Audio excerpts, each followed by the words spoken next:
Hello, freaks and geeks, and welcome back to another EPLP. I'm Colamisu, and today I'll be playing through the first of the 4 elemental levels of Chakan the Forever Man for the Sega Genesis. So the first level that I'm going to be doing is the water levels again, because they tend to be the easiest, even though they are the most time-consuming. So I'll just let you read the intro again, which I cut short by 10 seconds compared to the earlier videos. Hell yeah!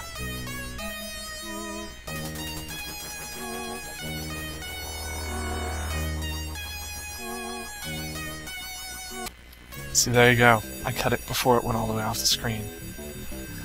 So, this level has one of the more annoying elements of this game, and that is, first of all, the tendency to not show you where you're falling. Because you see there's spikes right next to that jump that I just went off of. So, that one luckily was easy to avoid, but that one at the ramp right there that I just passed would have been a pain in the ass, and the edge off there would have been another set of spikes if I'd fallen down, which I did several times. Now, this level is actually really short. If you follow the path that I went, you can go a different way and hop across ice for 10 minutes, but that's much slower, much more likely to kill you. But here you just have to fall off the edges carefully and not hit the water. Alright, so second level, you actually have to go across ice flows.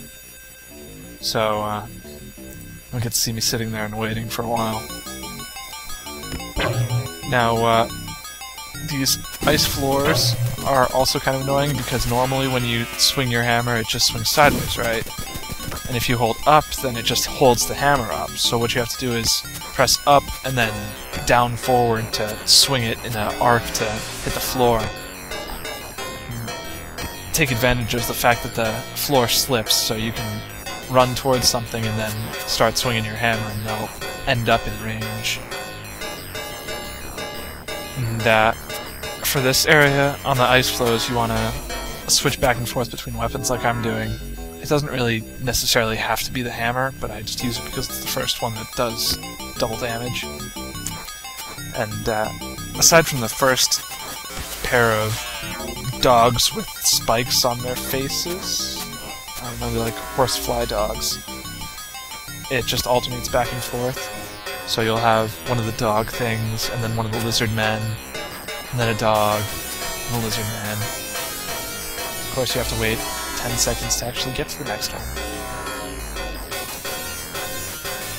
Now, when you're on the ice flows, it's actually not so advantageous to try and slide attack, because it's very easy to fall off, and the directions you press while your weapons are out don't actually determine whether or not you stop sliding. Now, you notice I was hasty there before and got hit by the dog because I didn't want to wait. And,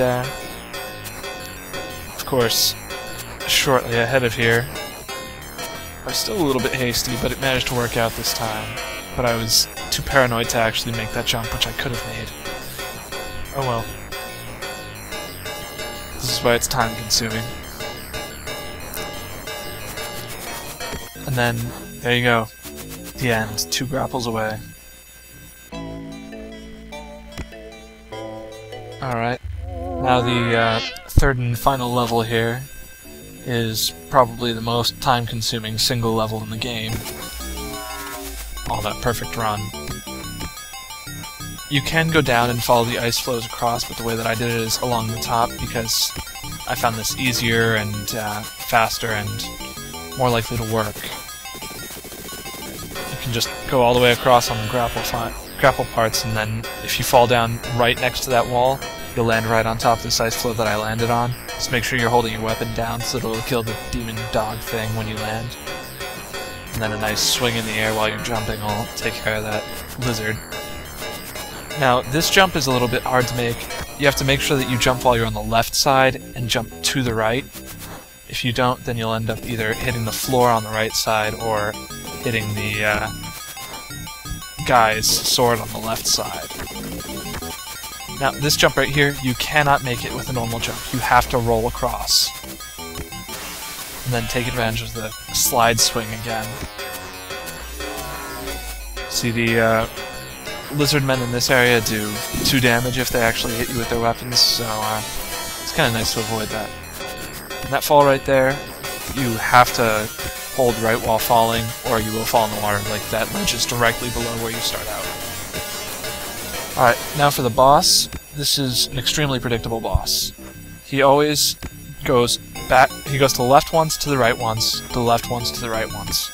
And then he'll pop up right next to that second set of waterfalls, which is on my left now. He'll do the laser once, and then he'll pop up his arms. And then after that, he comes up and he's supposed to shoot spines, but he only actually gets it off twice, I think, in this video. So I'm basically showing you where to stand on the right side right now. And I just do this for 2 attacks, or 2 sets of attacks, whatever it is. So you want to duck for the first one, because the laser from his eye is an instant kill. And then as soon as he pops up out of the ice after the laser, you want to jump. And then he pops up and you have to swing at his bicep. It's not his face, it's not his eye, it's his bicep. That is the only place you can hit him.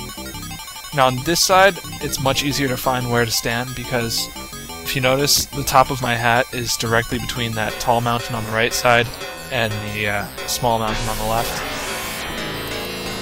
So, yeah, it just goes on in this pattern for the longest time. You can see clearly that I'm swinging at his bicep here. And then of course the pattern starts over again. Left, right, left, right. Now make sure you hold jump for the full duration of your jump when you're jumping over the thing if you're not going to move, or if you're not going to do a double jump. Because otherwise you will end up hitting the back of him, and that does 2 damage. As you notice, I'll miss it once here somewhere.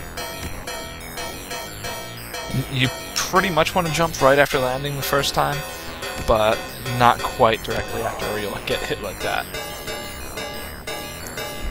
Laser, hands,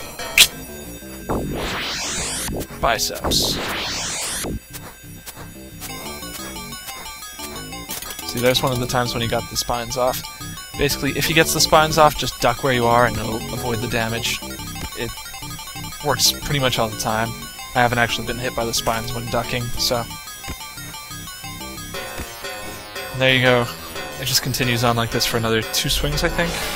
It's a total of 6 or so with the hammer. You can use the scythe as the, whatchamacallit, the axe if you want to, but it doesn't really matter. All of them do double damage. And yeah. That's it.